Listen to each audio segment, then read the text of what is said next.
Cabin mate 24 hours study hall and work space mobile app download చేసుకుని ఇప్పుడే మీ cabin book చేసుకోండి. నమస్తే, welcome to Suman TV. Pak Bharat మధ్య కాల్పుల విరమణ తర్వాత ఈరోజు హాట్లైన్ వద్ద ఇరు దేశాలకు సంబంధించినటువంటి సైనిక అధికారులు, ఆర్మీ అధికారులు చర్చ జరపబోతున్నారు. సో ఈ చర్చలు జరిపినటువంటి తర్వాత ఈ విధంగా పరిస్థితి ఉంటుంది. ఎలాంటి చర్చలు జరుపుతారు, దీనికి సంబంధించి మనం మాట్లాడదాం. మనతో పాటు మాధవపతి కాళిదాస్ గారు ఉన్నారు, retired squadron leader, Indian air ఫోర్స్కి సంబంధించి. సార్ నమస్తే. సార్ ఈరోజు చర్చల్లో ఒక కంక్లూజన్ వచ్చేటువంటి అవకాశం ఉందా? ఇరు దేశాలకు సంబంధించిన ఆర్మీ అధికారులు ప్రధానంగా ఏం చర్చించేటువంటి అవకాశం ఉంది? ఇప్పుడు అసలు ఈ ఆపరేషన్ సింధూర్ అనేది ఎందుకు మొదలు పెట్టాల్సి వచ్చింది? పెహల్గామ్ లో జరిగినటువంటి ఉగ్రదాడి ఎట్టి పరిస్థితుల్లో ఉపేక్షించబోనని దేశ నాయకత్వం స్పష్టంగా ప్రకటించి దానికి చాలా తీవ్రమైనటువంటి ప్రతిచర్య ఉంటుందని వార్నింగ్ ఇచ్చి మిలిటరీ అండ్ విదేశాంగ ప్రతినిధులతో సుదీర్ఘమైన చర్చలు వారం రోజులు జరిపిన తర్వాత మనము మన సైనిక పాఠంతో ఇంటెలిజెన్స్ తో పాకిస్తాన్ లో ఐడెంటిఫై చేసినటువంటి ఉగ్రవాద శిబిరాలు ఏవైతే ఉన్నాయో, ముఖ్యంగా Jaish-e Mohammed headquarters Bahawalpur Rajasthan border నుంచి ఒక 100 కిలోమీటర్లు, అలాగే లాహోర్ శివార్లలో ఉన్నటువంటి లష్కరే తోయిబా హెడ్ క్వార్టర్స్ మన బార్డర్ కి ఒక 30-40 కిలోమీటర్లు. ఈ ప్రాంతాలలో కరెక్ట్ గా 9 ఉగ్రవాద శిబిరాలను ఐడెంటిఫై చేసి అక్కడ ఉగ్రవాద ముష్కరులు ఉన్నారని తెలిసి వాటిని చావు దెబ్బ కొట్టాం మనము. తద్వారా ఒక సందేశం ఇచ్చాం పాకిస్తాన్ కి. ఎలా అయితే దేశ నాయకత్వం భావించిందో, కేవలం దేశ నాయకత్వమే కాదండి, 130 కోట్ల మంది భారతీయుల రక్తం మరిగిపోయింది పెహల్గాం ఘటనతో. దానికి సరైనటువంటి జవాబు ఇచ్చాము. ఇది ఇంతటితో ఆగదు, ఈ ఉగ్రవాదాన్ని సమూలంగా నాశనం చేసేదాకా మేము ఊరుకోమని చాలా తీవ్రమైన దెబ్బ కొట్టారు. మరి వాళ్ళు ఎవరిని దెబ్బ కొట్టాలి అంటే, వాళ్ళు వెనక దెబ్బ కొట్టాలి అంటే ఇక్కడ తీవ్రవాద స్థావరాలు కానీ ఇక్కడ తీవ్రవాద మూకలు ఎవరికీ లేవు. రెండిటి మీదే దెబ్బ కొట్టాలి వాళ్ళు. ఒకటి మన మిలిటరీ టార్గెట్స్ మీద కొట్టాలి, రెండు అమాయకమైనటువంటి పౌరుల ఇళ్ల మీద కొట్టాలి చండాలంగా. సో వాళ్ళు రెండూ చేశారు. డ్రోన్స్ సహాయంతో టర్కీ అండ్ చైనా ఇచ్చినటువంటి ఒక చిన్న బొమ్మలాట లాంటి డ్రోన్స్ తో ప్రయత్నించారు. కానీ మన దుర్భేద్యమైనటువంటి ఎయిర్ డిఫెన్స్ సిస్టమ్ అంటే ఏముంటుందంటే, రాడార్స్ ఉంటాయి, రాడార్స్ వెనకాల మిజైల్స్ ఉంటాయి. అంటే మన భూభాగంలోంచి ఆకాశ మార్గం ద్వారా దూసుకొచ్చినటువంటి డ్రోన్స్ కానీ, యుద్ధ విమానాలు కానీ, మిజైల్స్ కానీ మనం ఆకాశంలోనే లేపేశాం. దాదాపుగా 99.99% వాళ్ళు అటాక్ చేసినవి ఏవి సఫలీకృతం కాలేదు. అదే మన క్రూజ్ మిజైల్స్ వెళ్ళి 9 ఉగ్రవాద శిబిరాలను స్థావరాన్ని ధ్వంసం చేసింది. వాళ్ళు మన మిలిటరీ టార్గెట్స్ ని ముట్టుకోవడానికి ప్రయత్నించారు. కాబట్టి మనం కూడా లాహోర్ అండ్ సయాల్కోట్ ప్రాంతంలో ఉన్నటువంటి వాళ్ళ ఎయిర్ డిఫెన్స్ రాడార్స్ ని, మిజైల్స్ ని, ఇతరత్ర ఉన్న హెడ్ క్వార్టర్స్ ని ధ్వంసం చేశాము. ఇది రెండో దెబ్బ మనం కొట్టింది. దానికి తట్టుకోలేక మళ్ళా 600-700 డ్రోన్స్ తో 15 స్థావరాల పైన, అంటే కాశ్మీర్ నుంచి మొదలుకొని గుజరాత్, రాజస్థాన్ వరకు జనవాసాల పైన మళ్ళా దెబ్బ కొట్టారు. దానితో రెండో దెబ్బ నిన్న DGMO meeting, director general military operations స్పష్టంగా వివరించారు. నిన్న 12 ఎయిర్ ఫీల్డ్స్ ని సర్వనాశనం చేసేసాము. ఇక తిరగబట్టడానికి ఏం లేదు వాళ్ళకి వైమానిక మార్గం ద్వారా. అంటే ఈ 4 రోజుల నుంచి కేవలం ఆకాశ మార్గం ద్వారా డ్రోన్స్, మిజైల్స్, యుద్ధ విమానాలతో ఒక రకమైనటువంటి యుద్ధం జరిగింది. అందులో పాకిస్తాన్ చిత్తుగా ఓడిపోయింది, కాళ్ల బేరానికి వచ్చేసింది.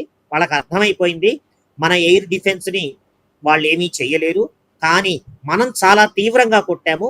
అఫీషియల్ గా చెప్పకపోయినా మన బ్రహ్మాస్త్రమైనటువంటి బ్రహ్మోస్ చాలా తీవ్రమైన నష్టాన్ని కలిగించిందని చెప్పి మనకి పూర్తి వార్తా మాధ్యమాల్లో వస్తోంది. అఫీషియల్ గా పాకిస్తాన్ లో మాత్రం అక్కడ ప్రధాని గానీ, ఆర్మీ అధికారులు గానీ మేమే గెలిచాం, మేమే సాధించామంటూ కూడా ప్రగల్భాలు పలుకుతున్నారు. ఇవి ఎట్లా చూడొచ్చు సార్? వాళ్ళు చాలా నీచమైన జాతి అండి అది. ఆ దేశము అది పెద్ద రోగ్ కంట్రీ. నోటికొచ్చిన అబద్ధాలు ఆడుతూనే ఉంటారు. ఎందుకంటే అలా చెప్పకపోతే మన సంగతి దేవుడేరు. అక్కడ ప్రజలు తిరగబడి రాళ్లతో కొట్టి చంపేస్తారు వాళ్ళని. వాడు చచ్చిపోతున్నా సరే కూడా నేను గెలిచానని చెప్తాడు.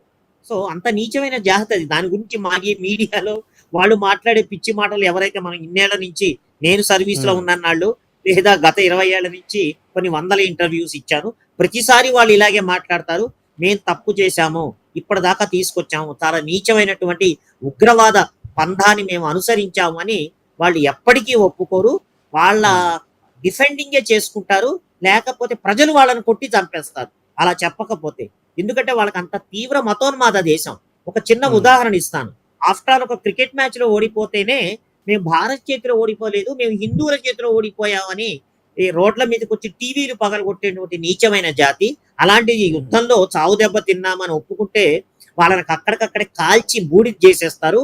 సో అక్కడ అక్కడ పిచ్చి మాగుడును వాళ్ళని చెవిలో పూలు పెట్టడానికో వాళ్ళని సంతోషపరచడానికో పిచ్చి డైలాగులు కొట్టకపోతే వాళ్ళు చచ్చిపోతారు. భారతదేశంతో పెట్టుకుంటే ఇంకా ఘోరంగా చచ్చిపోతారు.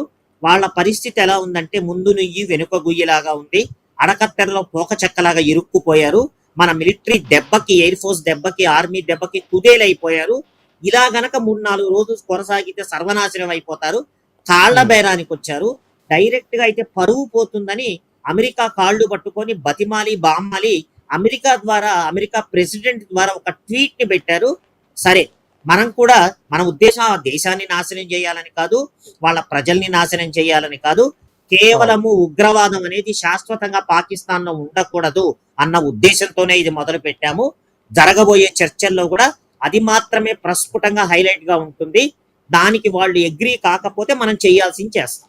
ఇప్పుడు హాట్లైన్ లో జరిగేటువంటి చర్చల్లో ఇంకెవరెవరు పాల్గొంటారు సార్? అంటే ఈ చర్చలు ఎట్లుంటాయి? గతంలో జరిగినాయా ఇట్లా కాల్పుల విరమణ చర్చలు? జరుగుతాయండి, జరుగుతూనే ఉంటాయి. ఒకప్పుడు ఏమవుతుందంటే టాప్ స్థాయిలో నిర్ణయం తీసుకొని దానిని సరిగ్గా అమలుపరచక, కమ్యూనికేషన్ గ్యాప్స్ ఉండగా, ఇప్పుడు ఒకటి స్పష్టం చేస్తాను మన ప్రేక్షకులకి. బార్డర్ వేరు, లైన్ ఆఫ్ కంట్రోల్ వేరు. ఏమిటి రెండిటికి టెక్నికల్ గా డిఫరెన్స్ అంటే, బార్డర్ ఉందనుకోండి, నీ భూభాగం ఇంత, నా భూభాగం ఇంత, అందులో గొడవ లేదు. ముఖ్యంగా Gujarat, Rajasthan and Punjab. So fencing కూడా ఉండవు. ఫెన్సింగ్ కూడా కొన్ని చోట్ల ఉంటాయి. అవతల వాడు కుర్చీ వేసుకొని మాట్లాడతాడు, మనము మాట్లాడుకోవచ్చు మామూలు వాతావరణంలో. లైన్ ఆఫ్ కంట్రోల్ అలా కాదు. జమ్మూ అండ్ కాశ్మీర్ లో ఎక్కడ బార్డర్ లేదు. సో 1947లో వాళ్ళు దురాక్రమణ చేసిన తర్వాత మనం వాళ్ళని చావగొట్టి అవతలకి నెట్టిన తర్వాత యుఎన్ఓ మీరు సీజ్ ఫైర్ పాటించని చెప్పిన తర్వాత అక్కడికక్కడ ఏదైతే యథాస్థితి 1947 నవంబర్ ప్రాంతాల్లో ఉన్నదో ఈ రోజుకి అదే కొనసాగుతోంది.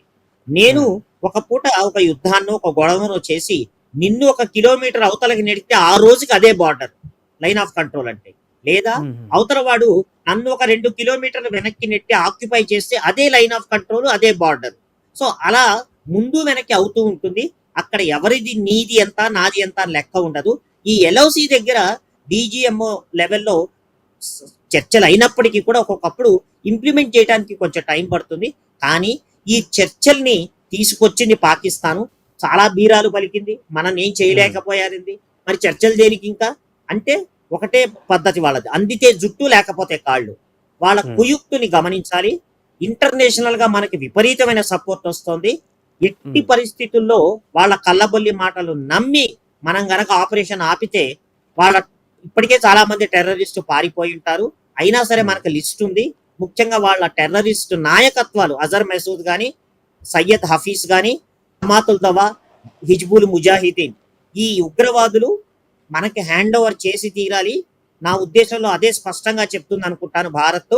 వాళ్ళ నిన్న మోడీ మీటింగ్ తర్వాత కూడా అదే చెప్పినట్టున్నారు. ఒకటి ఉగ్రవాదులను అప్పచెప్పాలి, రెండోది కాశ్మీర్ ని మాకు అప్పచెప్పాలి అనేటువంటి 2 అంశాలు. బట్ ఈ యొక్క హాట్లైన్ చర్చలో ఈ రోజు దానికి అగ్రి అయ్యేటువంటి అవకాశం ఉందా? ఎందుకంటే ప్రజలు కొడతారనే భయంతో మీడియాలో మేము గెలిచామని చెప్పుకున్నారని చెప్పేసి మీరు అన్నారు. అలాంటి పరిస్థితుల్లో ఈ 2 అంశాలని ఒప్పుకునేటువంటి అవకాశం ఉందంటారా?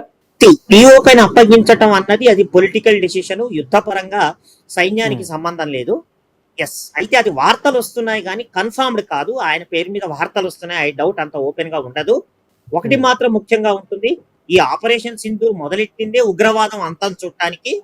ఖచ్చితంగా ఆ ఉగ్రవాద లీడర్స్ ని మనకు అప్పగించాలి. ఈ కండిషన్ భారత్ స్పష్టంగా పెడుతుంది. ప్లస్ పాకిస్తాన్ లో ఏ ఉగ్రవాద శిబిరాలలో ఇంకా కలుగుల్లో ఎలుకల్లాగా నక్కి ఉన్నారో వాళ్ళందరినీ ఒప్పగించాలి. అంతర్జాతీయ వేదిక మీద మేము ఉగ్రవాదాన్ని అనుసరిస్తున్నామని వాళ్ళు ఒప్పుకోవాలి. అంటే నేను ఉదాహరణకి నేను చర్చలో ఉంటే చెప్పేది అన్నట్టు అనమాట. మేము ఇన్నాళ్ళు భారత్ ని ఇలా ఇబ్బంది పెట్టాము, భవిష్యత్తులో ఇటువంటిది మేము చెయ్యమని అంతర్జాతీయ మాధ్యమంలో అందరి ముందు ఒప్పుకొని ఆ ఉగ్రవాదుల్ని, ఉగ్రవాద నాయకుల్ని ఒప్పగించాలి.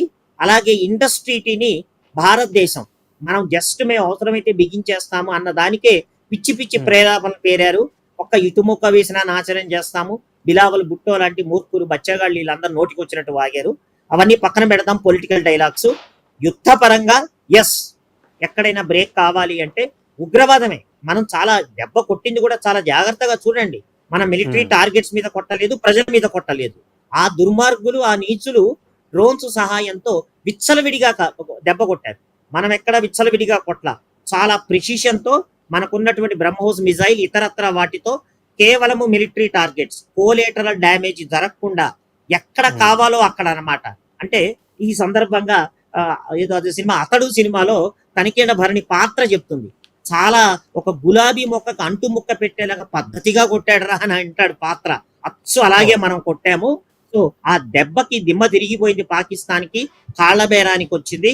వాళ్ళు అందితే జుట్టు లేకపోతే కాళ్ళు, వాళ్ళు ఉగ్రవాద పంధా అనేది మారరు. అది గుర్తుపెట్టుకోండి. నేనైతే Right. ఎట్టి పరిస్థితుల్లో కన్విన్స్ కాను. చల్లబుల్లిగా కొంత ఒప్పుకున్నా మళ్ళా కొన్నాళ్ళైన తర్వాత ఉగ్రభూతం జడలు విప్పుతుంది. శాశ్వతంగా మనం దాన్ని దెబ్బ కొడుతూనే ఉండాల్సి వస్తుంది ఎప్పటికప్పుడు. ప్రస్తుతానికి ఏం చేయాలి అంటే ఆ ఉగ్రవాద పర్పట్రేషన్స్ ఎవరైతే ఉన్నారో, హిజ్బుల్ ముజాహిదీన్ కానీ, జైషే మహమ్మద్ కానీ, లష్కరే తోయిబా కానీ, టెహ్రీన్ ఫ్రంట్ ఏదైతే మేము పెహల్గామ్ లో తప్పు చేశామన్నారో ఆ ఉగ్రవాదులు కానీ, వీళ్ళందరినీ మనకు అప్పగించేదాకా ఎట్టి పరిస్థితుల్లో ఊరుకోవద్దు. అదే స్పష్టంగా మనం చెప్తామని నేను అనుకుంటున్నాను. Right sir, thank you sir. So అది మొత్తానికి హాట్ లైన్ లో నమస్కారం. జరిగేటువంటి ఈరోజు చర్చల్లో ఎలాంటి కంక్లూజన్ వస్తుంది, ఈ చర్చలు ఫలిస్తాయా, ఈ చర్చలలో భారత్ పెట్టేటువంటి డిమాండ్ను పాకిస్తాన్ అంగీకరిస్తుందా, దీనికి సంబంధించిన పూర్తి వివరాలు అయితే చూడాల్సి ఉంది.